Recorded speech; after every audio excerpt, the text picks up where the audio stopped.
Merhabalar, kanalıma hoş geldiniz. Bugün sizlere öksürük ve balgam şikayetiniz var ise tam doğru adrestesiniz ve en etkili ve en doğal malzemelerle yapılmış bu doğal kürü muhakkak denemenizi tavsiye ediyorum ve gerekli malzemelerime geçiyorum.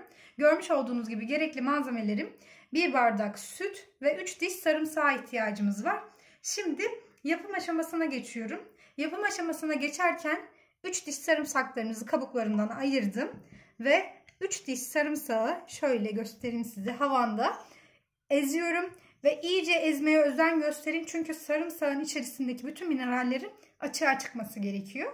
Şimdi bunu ezerken de aynı zamanda şöyle bu işlemimizi de beraberinde götürelim. 1 bardak sütümüzü cezvede kısık ateşte kaynatacağız. Öncelikle sütümüzün sıcak olması gerekiyor. Evet arkadaşlar, şöyle göstereyim size. Sütümüzü kaynattık ve bu arada da sütüm kaynarken sarımsaklarımı da iyice ezdim. Şimdi 3 diş sarımsağımı sütümüzün içerisine aktarıyorum. Ve bu şekilde arkadaşlar 5 dakika demlenmesini sağlayacağız. Yaklaşık 5 dakika boyunca demlenmeye bıraktığım sütüm şimdi hazır.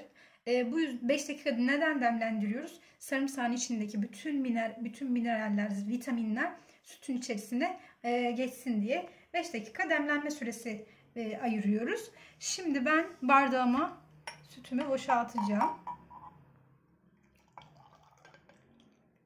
Biraz bu sıcaklıkta tüketmiyoruz. Öncelikle onu söyleyeyim size. Biraz daha ılık olursa daha rahat tüketim olur. Buna özen göstermenizi istiyorum. Bunu arkadaşlar her gece yatmadan önce 1 bardak olarak tüketmenizi ve 7. günün sonunda 7 gün boyunca tüketiyoruz bunu. 7. günün sonunda ne öksürüğünüzden ne balgamınızdan eser kalmadığını göreceksiniz. Gerçekten çok etkili bir tarif. Muhakkak denemenizi tavsiye ediyorum. Bu arada arkadaşlar şunu söyleyeyim. Ben denemediğim ve sonuç almadığım hiçbir videomu sizinle paylaşmıyorum. Gerçekten benim de bu tükettiğim ve etkisini gördüğüm kürlerin arasında muhakkak sizin de denemenizi tavsiye ediyorum. Kanalıma abone olmayı unutmayın. Hoşça kalın.